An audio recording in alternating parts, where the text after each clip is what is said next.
Hello there guys, and welcome back to the channel. Now, since it's December time, it's time to do our twice yearly ranking series here.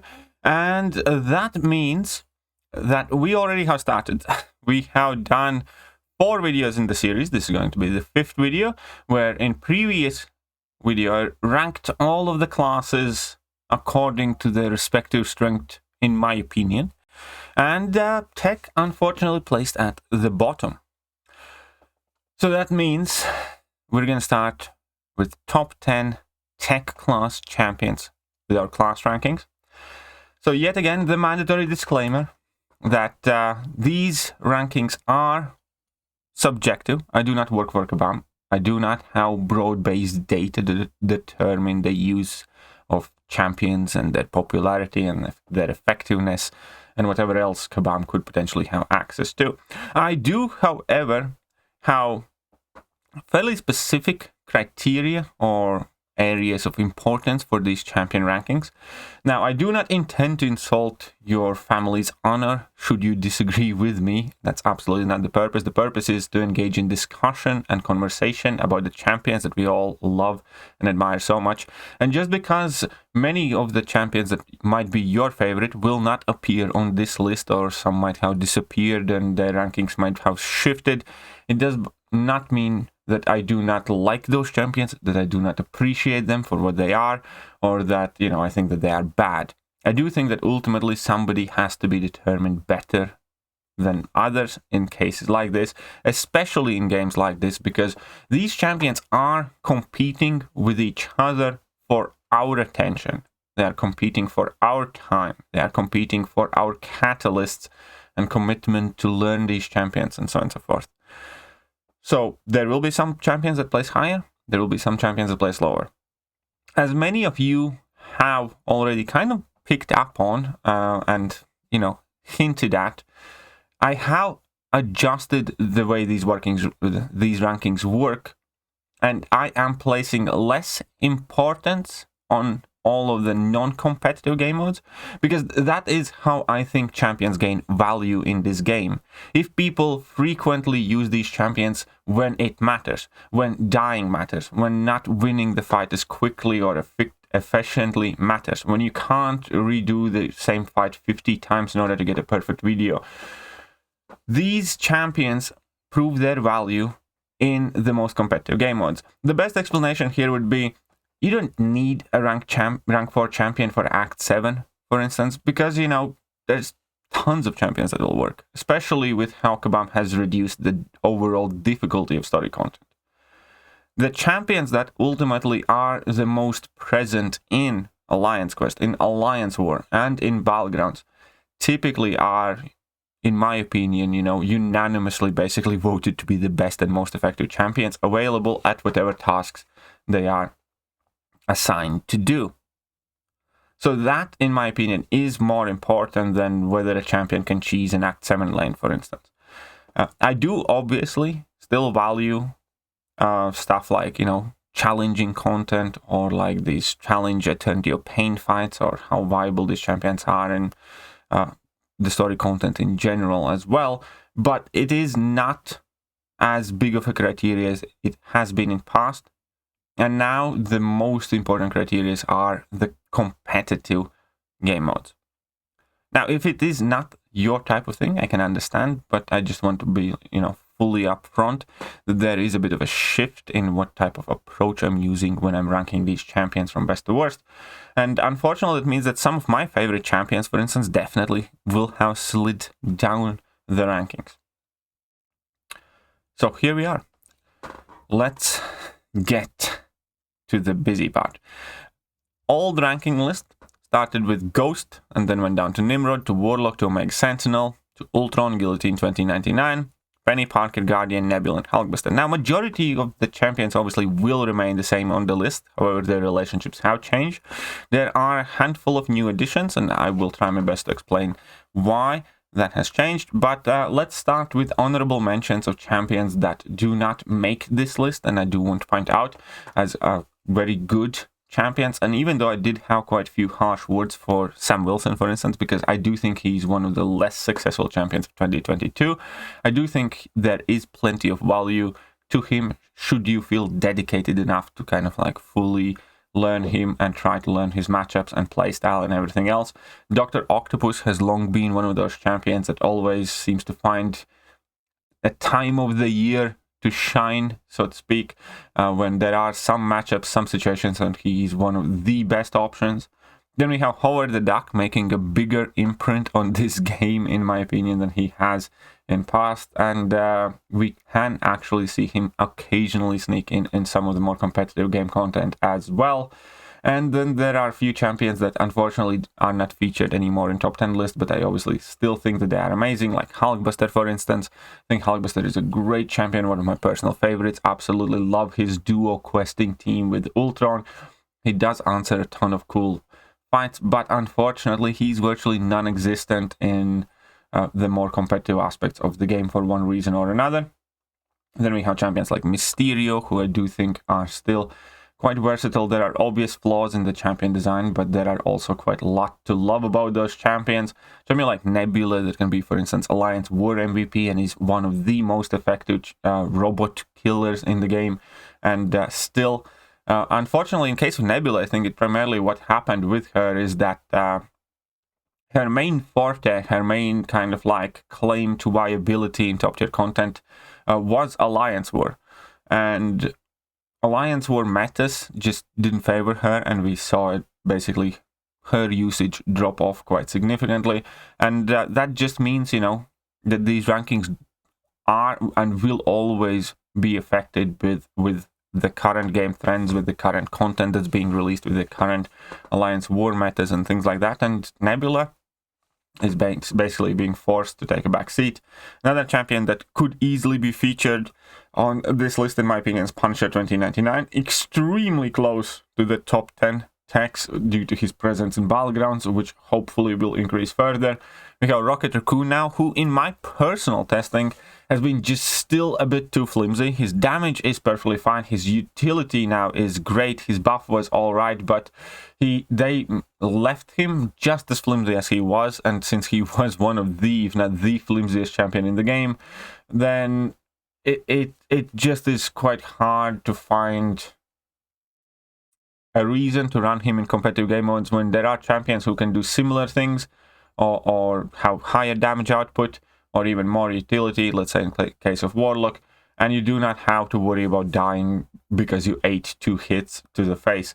So Rocket Raccoon, I wish they made him a bit sturdier. He could potentially have made the top 10 list as well. Still have Sentinel and Silver Centurion, and we still have a whole bunch of champions like Vulture, I think, you know, is slowly kind of improving his standing in my eyes as well. But let's get to the top 10. So we're going to start in the 10th spot. At the moment, I will place Guillotine 2099. There was a time when many people argued Guillotine of 2nd or 3rd best tech champion. I was always a bit reluctant to it because, and here again, full disclosure, I never enjoyed this character. I never liked this character. I was never a fan of her build. I do think that there are fundamental things that really kind of ruined this champion for me. And the main thing here is the fact that you need to finish your fight with a level 3. If you want to kind of have your ramp up, and that is the only way to save your ramp up. And that automatically means that somewhere midway through the fight, you are forced to stop using special attacks and basically build up to your level 3, which is always like extremely uncomfortable feeling, on top of the uncomfortable feeling is that you get when using her, of, you know, being fearful of losing combo potentially, unless you have the combo shields or she's super high sig. And also, it comes with like a legitimate, sizable amount of drawbacks, because when you are forced to use your special attacks, that's also where a significant portion of your utility may lie.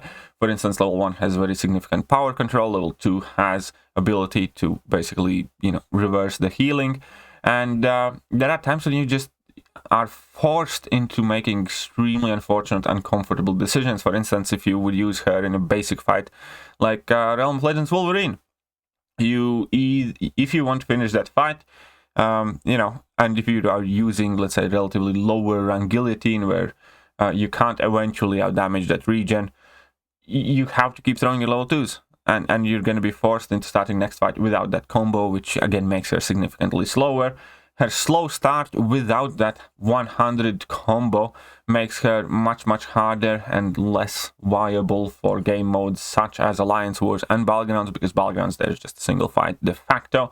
So her being a ramp-up champion, you know, she is struggling in that game mode, I would say. And she's definitely far from the most used tech champions there. And in Alliance War as well, you kind of need to make very special accommodations in order to be able to utilize her. And then there's still always that danger factor. If something does go wrong, then all of your ramp up is going to end up getting wasted.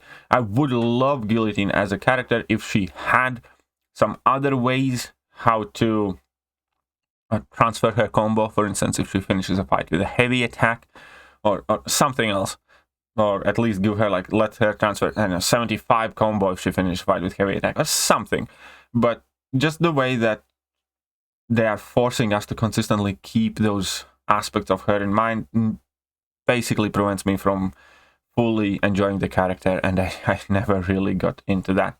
At the same time, it is impossible to deny, obviously, how much she can help newer players, mid-tier players, how useful she can be for story content or some stuff in Alliance quests, for instance, as well, because she does have access to power control, regeneration, heal reversal, and you know, armor ups and immunities, and she can be an amazing champion. Especially, I remember when I was doing the collaboration with Evizone and posting the Eternity of Pain challenges, then you know, 2-star Guillotine or 3-star Guillotine was taking down Eternity of Pain fights, which is, you know, not something you can say about many champions. So she is special. Her max damage ceiling is extremely ridiculously high, and I can understand why many people like her. It is, however, a significant drop of her spot at the 6th place in my previous ranking, and she used to be even higher in past. But I do think that ultimately, as the game moves on, Guillotine, unfortunately, is one of those champions that the game is moving away from, largely, and I do think that there are far fewer people that actively and daily still use this champion. But I wasn't ready to quite immediately drop her out of the top 10 list. Just yet, especially considering she used to be placed at the 6th spot previously, but this is likely going to be the last time we are going to see Guillotine 2099 in one of these lists, because when it comes to your rank 4 candidates, it's hard for me to imagine recommending it to many people unless there is something significantly new coming out in the game that you know, could change that. So ultimately, I think this is a bit more of a goodbye homage of Guillotine's presence in these lists, and if it makes you feel more comfortable, you can easily replace Guillotine, in my opinion, in this spot with, let's say, Punisher 2099, who, on the other hand, I personally believe to be just being on up and up, because he is discovering new matchups that he's amazing for. So there you go. Guillotine, likely the last time I'm putting in one of these lists. Moving on, spot number 9, and spot number 9 is gonna be kind of like a blast from the past, and that is Stark against Spider-Man. Now, again, I have always had complicated relationship with this guy. He's never been my type of champion. For instance, I often do compare him with knockoff, wind-up Power Ranger toy or something like that, because you do feel like you're kind of playing with a flimsy toy where everything can break down at any given moment. You do have to build up your poise charges and before you actually start the real fight and stuff like that. And ultimately, when it comes to generic situations in like story content and, let's say, Alliance Quest or even Alliance War, he does not really see that much play aside from the people that are dedicated strictly to this champion. However, his return to the top 10 list is largely a factor of Battlegrounds, which is at the moment arguably the most popular and competitive game mode that we do have available to us alongside Alliance War. And he's playing a major role in that, and there is no denying it. And I don't think that it would be fair to leave out a champion like that from one of these lists, because he right now is gaining a ton of popularity. Way more people are ranking him up, way more people are considering him as a rank 4 option, because he is one of the more effective nukes, a safe option of the nuke that works in majority of the metas so far. I believe there's only been like Safeguard and this mega ridiculous masochism node that he was not suitable for. Every other meta he has been quite capable, and if I do happen to see a rank 4, I will definitely ban it. And quite frequently I end up banning a rank 3 Starking Spider-Man. I'm not even gonna lie, because he is very fast and very capable in the hands of the better players. He also can take care of many more troublesome fights. For instance, he's very great against Urintra. He will nuke down Nimrod in most metas, especially with that increase in the shock potency. So he just also happens to work against champions that you need him to work against, and it's a bit of a lucky coincidence, a timing of the game mode requirements, and Starking Spider-Man is definitely making a comeback. On a slightly related topic and situation, I do think that increase in dimensional beings right now and Battlegrounds as a game mode will further help Starking and Spider-Man, because Blade is, in my opinion, in about 3 months' time from now, going to be arguably a staple in Battlegrounds, because we're going to be receiving a Spot who is going to be a troublesome champion to deal with. So Blade is going to obviously be able to shred through that guy immediately. And then we have Gallon, who is becoming wildly more popular now. And on top of it, we always have to deal with some troublesome champions like Mephisto, who is also a dimensional being, and a couple others. And all of a sudden, Blade becomes relevant. And obviously, when you talk about Blade, you often mention this guy in the conversation, and the only thing that needs to happen right now is some sort of buff to Ghost Rider, and who knows, maybe we're gonna get the OG Holy Trinity back. Right, let's move on. And spot number 8, and this is gonna be, again, kind of like a reserved start, a bit of leap of faith as well, based on assumptions, because it is one of the newer champions. And I am placing Infamous Iron Man here. It is clear that he will have some presence in the metagame. I think that much is obvious, and that much was pretty much certain when we saw his prestige. Because prestige obviously does not make a champion great, but what a high prestige on a champion does, it's forcing people to pay attention to that character, whether they enjoy it or not. That is to say, if a champion is released with the highest prestige in game, there's going to be a huge amount of the best, most capable, most dedicated players that will chase this champion, will acquire him, rank him to the highest rank possible. And that by definition means that he has much better chance of people actually giving him plenty of attention in the fights, trying him out, testing him out, finding the best uses for him, finding his, quote-unquote, purpose in the game. Just like it always happens with champions like, Omega Sentinel, for instance, was similar. If Omega Sentinel didn't have as high a prestige, a lot of people would have still loved her, but it wouldn't be as many. When you have a champion with that high prestige and, very compelling ability kit, you basically guarantee that there are going to be a ton of people using this guy.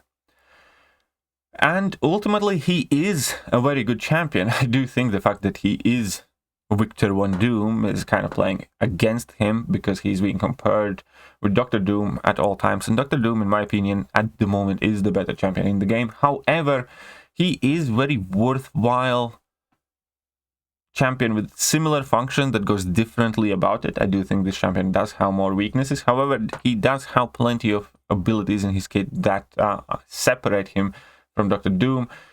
Different types of power control. He has immunities, access to armor buff. He never crits. So therefore, he will have different complete matchups, mainly against, let's say, mutant champions that he will be great at. His damage output is, on the slightly more worrisome side. But at the same time, we are seeing him already here and there. And that is despite the fact that he's not available widely to the most competitive player base as a 6-star yet, because he has yet to be added in the featured 6-star crystal. So his ranking is going to change. I can promise you that. He's not going to stay the same. He will either slide down or he's going to go up.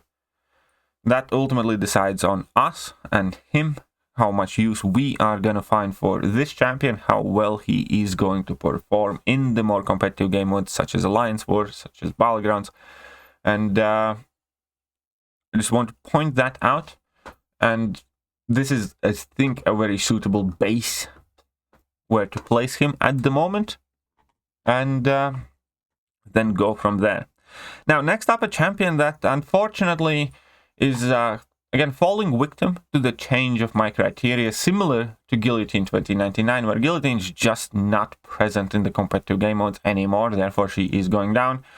And a champion who is insane, a champion who is super fun, a champion who I still use, but I use him a lot less in the most competitive areas of the game, and that is Ultron. He used to be ranked up as high as 4th, I think, at some point, but at the moment I have dragged him down to 7th.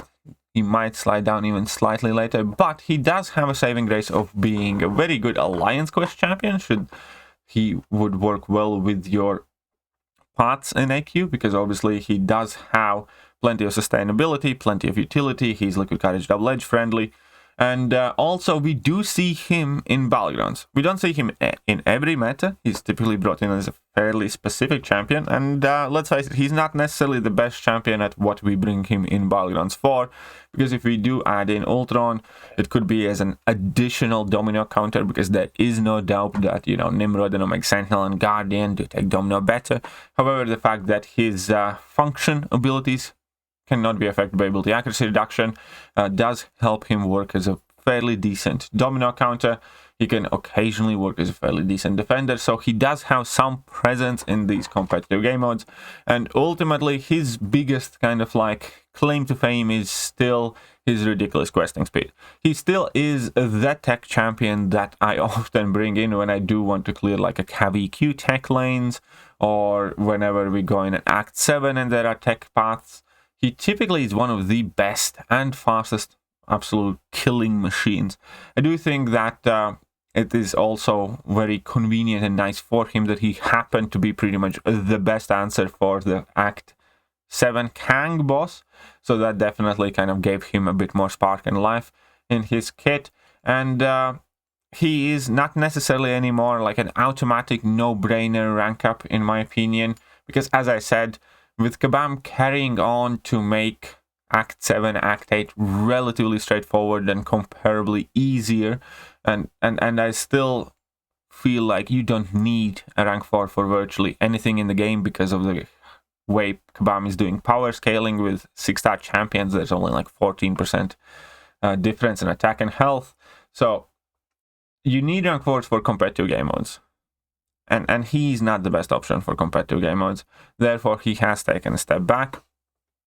Still, obviously, amazing champion. One of my personal favorites. Yet again, I think his buff was fantastic.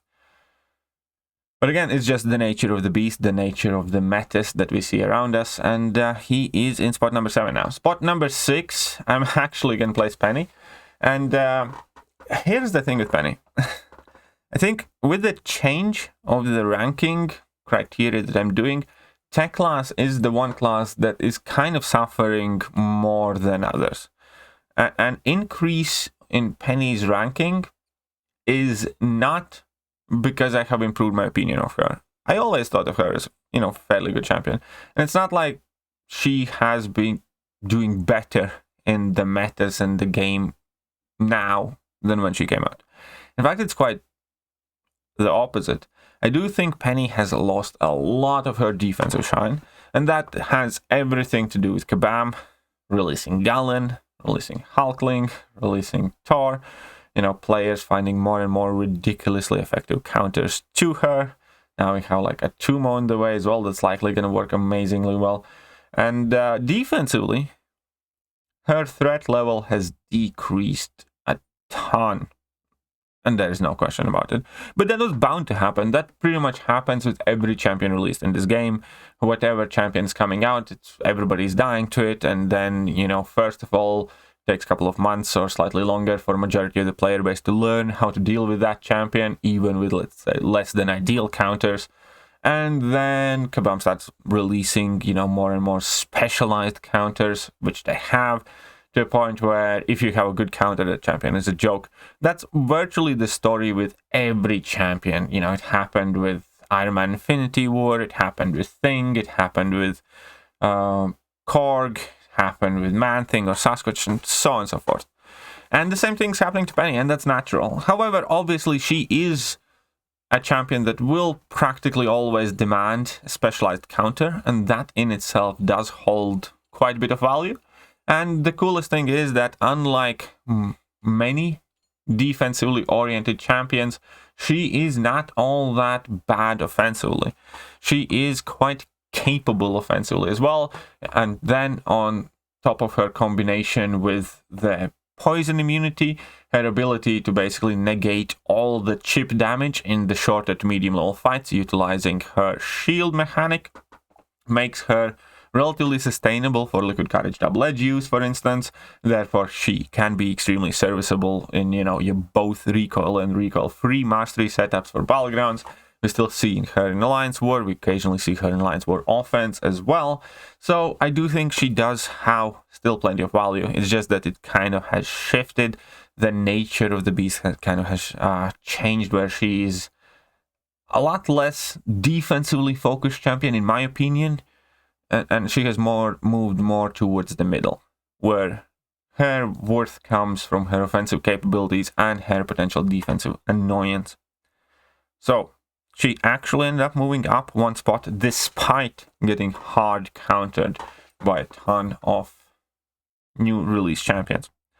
Spot number 5 is going to be one of the success stories of the recent game, and that is Guardian. Guardian previously was on the list, and he was on the spot number 8, so he has an improvement of 3 spots, which I think is pretty much well-deserved, because he is one of those champions that has synergized extremely well with the new metas in Alliance War, for instance. He was one of the pain and problem defenders for the Conduit meta, often because of his auto block, because of his energy resistance, and some of the new nodes that have been placed on the war map. He has made himself more and more impactful in Battlegrounds because he's proven himself to be a very effective attacker and a defender. Obviously, in this case, majority of the champions that, for instance, counter Penny Parker can counter Guardian as well, but that's, again, yet the cool thing is because he's a dual-purpose champion, where when you draft him, just like Penny Parker, opponent will be forced to seek for a counter, and then you can turn around and use these champions offensively, and they are sitting there with their counter left in their hands, absolutely pointless. He has great pack of utility. There are still some things that I'm not a big fan of the character. For instance, I do think his charge acquisition method could be quicker.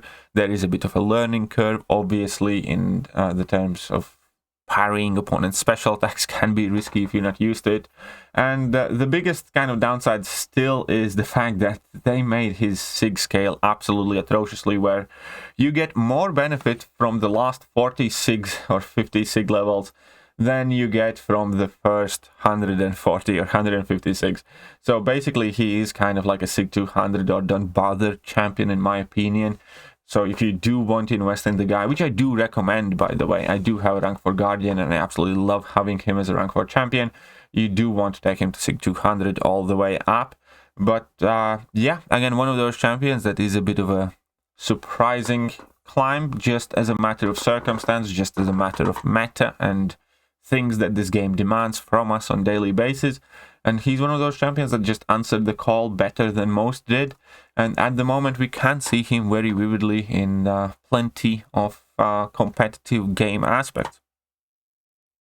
Moving on. Spot number 4. Spot number 4 actually hasn't changed. And I'm very happy with that. This is one of those moments where I'm quite proud of myself. About early champion rankings. But I do think Omega Sentinel is legitimately the 4th best tech champion in the game at the moment. I do think there are 4 tech champions in the game that are head and shoulders above others. I do think that is also one of the reasons why tech class is as low as it is, because I do think tech class is quite top heavy. Every champion mentioned on this list, so far was good, but they weren't like insane, open my jaw and, look at what they are doing in disbelief. And I think other classes have slightly more of that. And even here, at the top of the top tech champions, they are kind of like fairly dedicated tools. They aren't much with the wow factor in majority of the cases, or at the very least, they are not the type of champions that are randomly trailblazing through the entire contest, like Hercules is, or like Corvus used to be, or like plenty of other champions do, especially right now, which is going to be another controversial discussion. But the Omega Sentinel, when she arrived in contest, she had insane amounts of hype, and she at that point was one of the, if not the best champion released in the year to date, which also is pretty much reflected in the yearly rankings, where the majority of the champions that were ranked above her came out later. She's crazy good. Tons of utility. She is obviously very specifically purpose-built champion to do specific tasks, being able to bypass mist, to deal with mutants, have tons of armor, extra damage output in longer fights. The cool thing about her is that even if you do drop down her ramp up, she can, regain a very good solid damage output quite quickly. There is that auto block protection that also gives her some defensive viability, but just like I mentioned with Penny Parker, many of those champions absolutely destroy Omega Sentinel, and people have also learned how to deal with Omega Sentinel better, so defensively she's nowhere near as capable as she was, let's say, 3-4 months ago when she was a recently released champion. But at the same time, it's undeniable to respect her utility. She's one of the very few tech champions that does counter miss, which is amazing. She's one of the very few tech champions that is immune to nullify, and also doesn't have many expiring buffs that would feed, let's say, Mystic Dispersion, which means that she's one of the more Mystic killing capable tech champions, for instance, in competitive scenarios, which is great. Bypass plenty of nodes. There is a ton of utility. There is some difficulty to play her, but I think that the more time goes by, the more and more people realize that she is not as hard to play than many people think, where the only problem with people kind of doing well with the Omega Sentinel is when they are getting too greedy. When you try to start stacking up a ton of incinerates without your level 2s even, or before you get your level 2, you just need to get your 2-3 debuffs active, keep them paused, and let the level 2s do the rest of the job, and then stick to light finishing combos, and you'll be good for most part. So she is present in virtually all of the game modes, really. She's Alliance War, offense and defense. She's Battlegrounds, offense and defense. Defense less, again, as I mentioned. And she's great for, a plethora of trouble fights, plenty of pain fights and things like that. And I think she's deservedly placing there. I think this is where she's likely going to stay for a bit. Maybe one spot up or down, but I do think that spot number 4 is extremely objectively correct place for her, especially if I put in the caveat that I do believe that spots 4 to 1st are fairly close together, I would say, and there is a bigger gap in between 4 to 5 than there is Omega Sentinel and a second champion, for instance. So I do think that all of the top 4 champions in tech class are very, very close, and they are amazing. And I'm going to start with the Omega Sentinel. Moving on to spot number 3. Spot number 3 is going to be the champion who nobody wanted at first. Still always amazes me how when Warlock came out, everybody was sleeping on him pretty much, especially the early access videos. They didn't, expect much of the guy, and there were comments even like, quite obvious which champion, got more attention and more love from Kabam when comparing Warlock to Sunspot. And ironically speaking, Sunspot is also kind of making a comeback, but Warlock has been pretty much for a long time perceived to be the more successful of the two. And Warlock is the champion that I personally like to describe with the phrase, happens to. Warlock happens to have an armor up, which makes him viable for a ton of tech nodes and fighting Havocs. Warlock happens to have bleed, poison, and cold snap immunity, which obviously enables him to do a ton of fights. Warlock happens to have access to bleed, therefore he can benefit from bleed vulnerability, and so on and so forth. And it also happens to be guaranteed bleed on a heavy attack, therefore you can just parry heavy opponents to death quite frequently, fairly quickly. He also happens to have access to shock, therefore he can do thunderstruck lanes and, access that kind of bit of utility, has access to energy damage as well. Then he also happens to have an armor break, therefore, for instance, he works as a solid Killmonger counter and so on and so forth. He happens to have power control on his level 1 and level 3, and with his infection mechanic in specific matchups, which, you know, makes him a viable option for many, many fights. The biggest claim to fame for Warlock obviously is his infection, that in a generic story content situation typically doesn't actually do much. When you have an infection on an opponent, you reduce their offensive ability accuracy by 30%. That's it. It's kind of shit. Let's face it, it doesn't do much. But then we have all of the competitive game modes where, you know, all of the top tier players are running willpower, and all of a sudden his infection is one of the best forms of power control in the entire game, in all of the game modes that matter the most. And there we go. Warlock goes from a very good champion to being an absolute stud. Capable of, you know, having fights where opponent can't ever reach a single bar of power or use a single special attack. It's just crazy levels of power control. And then again, with all the other utility that we mentioned, he's just like a Swiss Army knife of champions, and he is well deserving of his stature in the game, to a point that I still value him above Omega Sentinel. Yes, Omega Sentinel obviously has some matchups that Warlock wouldn't be able to do. Yes, Omega Sentinel has, you know, ability bits and kits that Warlock isn't necessarily going to be able to replicate. For instance, Warlock cannot do Domino Fight because he's not immune to ability accuracy reduction from mutant champions like some are, and he cannot bypass miss, but he has more than enough in his kit to make him extremely valuable champion. There's plenty of damage as well. He's not the highest damage output champion, but, you know, it's workable, it's solid enough. And then just the fact that, yeah, his crowning key ability works when it matters the most in this game, and that ability becomes OP. So yeah, I think Warlock still deserves his third spot. I don't think Omega Sentinel has overtaken him, and this is where I'm going to leave it. Feel free to disagree if you want, but I think Warlock is still well deserving of a rank up and a respect. And then there are other cool things that are becoming more and more important for Warlock. For instance, his defensive capabilities, where Omega Sentinel might have been considered to be the tougher defender initially, but I think at this point it's definitely Warlock, because, you know, if you're attacking him when you're running willpower, let's say in Battlegrounds, you better have a good counter for him, or he's gonna mess you up, because you're gonna start eating up all that degen damage. Your abilities are going to fail.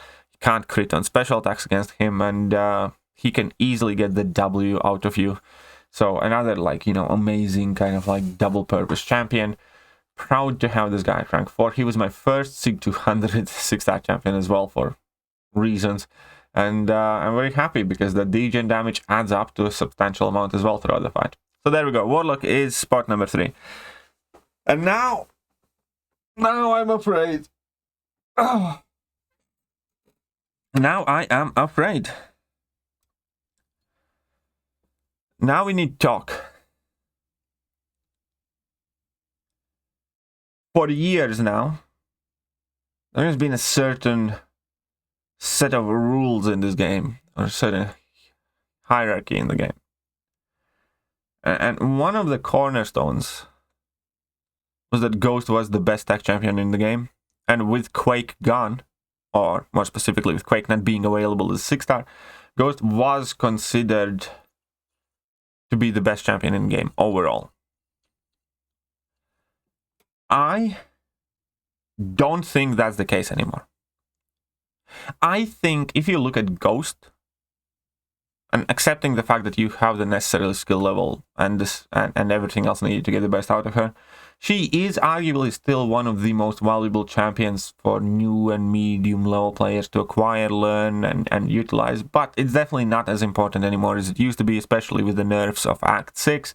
And the fact that Act 7 is just designed differently, where you can use Ghost, but you can use other champions as well.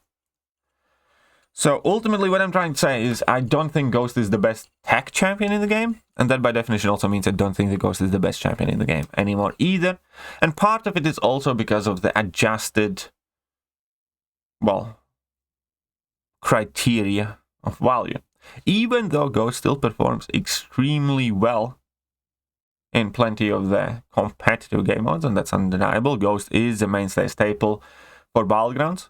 As an offensive champion, Ghost is, you know, one of the Alliance War kind of like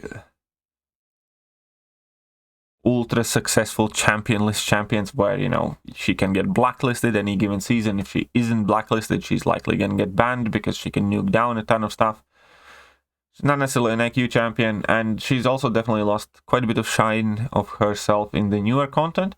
But also at the same time, as I said, since in general we're putting less emphasis on questing content and how much of that she can do, I'm placing Ghost at number 2. That's it.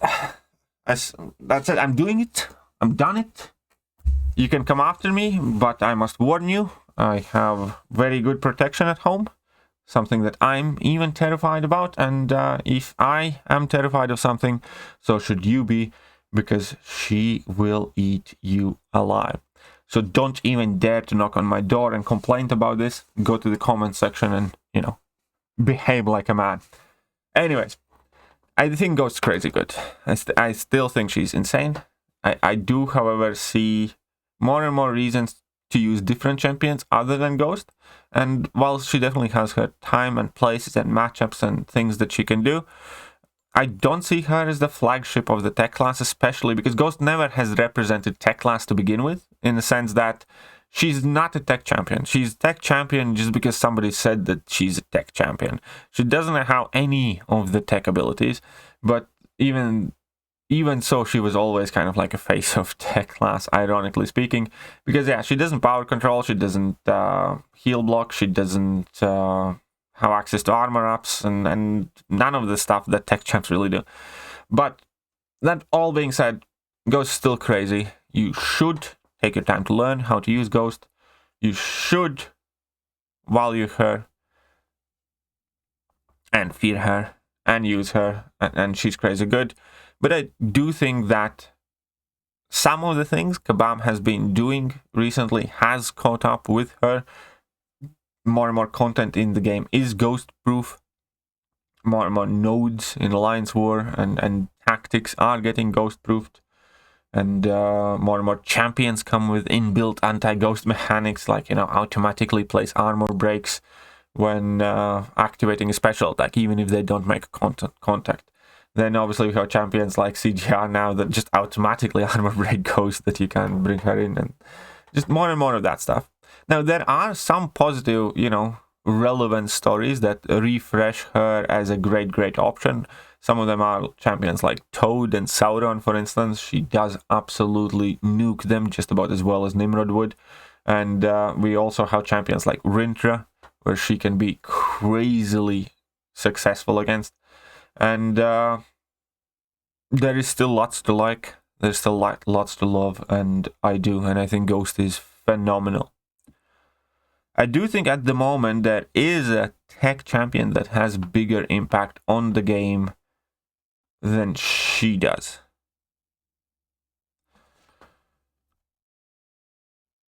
And that is Jigglypuff. No, I mean, well, it's this guy. It looks like final evolution of a Jigglypuff, but whatever. It's Nimrod. Nimrod is ultimately the face of tech class. And Nimrod is, I also think, at the moment, the best tech champion. Because there's like one mutant champion that he doesn't absolutely destroy, which, you know, is not necessarily the case for Ghost. I believe there are a handful of more. And then on top of it, he's also extremely capable and underrated in like a generic matchup situation as well. And then on top of it all, he's much more tankier, he's safer to use, he has more defensive potential, he's definitely more visible and more present in the game modes such as Battlegrounds, for instance.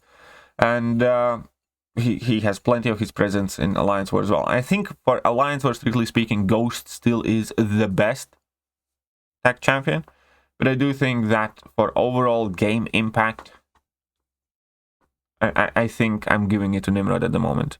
Now, that might obviously change and all that stuff, but I do think de facto Nimrod is the embodiment of tech class. He does what tech champions should. He absolutely annihilates mutant champions on any matchups where prowess and regeneration effects are involved, but he's much more capable than most people realize in generic matchups. For instance, one of my favorite Battlegrounds matchups recently has been Nimrod against Immortal Abomination, where you can basically do a level 1 and a level 2 and just nuke out a random eye bomb. And there's nothing in Immortal Abomination's kit that would, help Nimrod. In a sense, it's just the fact that once eye bomb throws a special attack, he starts losing power. That makes, in this case, easier to intercept or less need to bait out special attacks. When you do Sig 200 your Nimrod, which you should, which is very important, he starts, he gains that amazing Energize after his level 1 and super long-lasting energy vulnerability buff, at which point you build up to level 2 and pretty much everything dies. And then obviously there are his immunities and all the other extra abilities. So yeah, I am gonna place Nimrod ahead. And blame me for being subjective, I just don't think Ghost at the moment overall, all game modes combined, has as much presence as Nimrod does. I have seen more rank 4 Nimrods than I have seen rank 4 Ghosts. I see Nimrod more often than I do see Ghost. And I do think, MCOC is changing, and that's fine. And Ghost is still amazing. Ghost will, for as long as this game exists, I think Ghost is going to be a great champion. I just don't think she can stay the best forever. So I'm going to put Nimrod above her.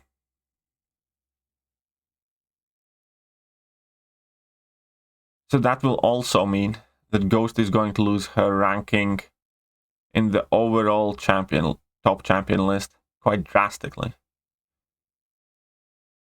And I'm just giving people warning in advance. But here we are. So that is my new list. Wouldn't be my list if there wouldn't be a little bit of controversy. But if I never did change my mind or did change things up, then what's the point of doing this, right? So here we are, new ranking. Nimrod goes up top. Ghost in second place. Warlock, Omega Sentinel, Guardian, Penny Parker, Ultron, Doom, Starfighter, and Guillotine 2099. This is what I do think currently is leading the tech class. As I said, you could, in my opinion, take out Guillotine 2099 from this list and replace it with, Punisher 2099 most likely. But let me know what you guys think. I'm sure that I'm going to get quite a lot of smack on the face. And again, remember, you don't have to agree with me about everything. I don't want you to do that. I'm not trying to build a cult. We all have our own head on our shoulders. We think for ourselves. We reach conclusions for ourselves. These are my thoughts on the tech class currently, the best laid out that I could over the course of last 15 minutes now. And if you don't arrive to the same conclusions, that's perfectly fine. But I would love to hear about it. So let me know. See you next time, guys.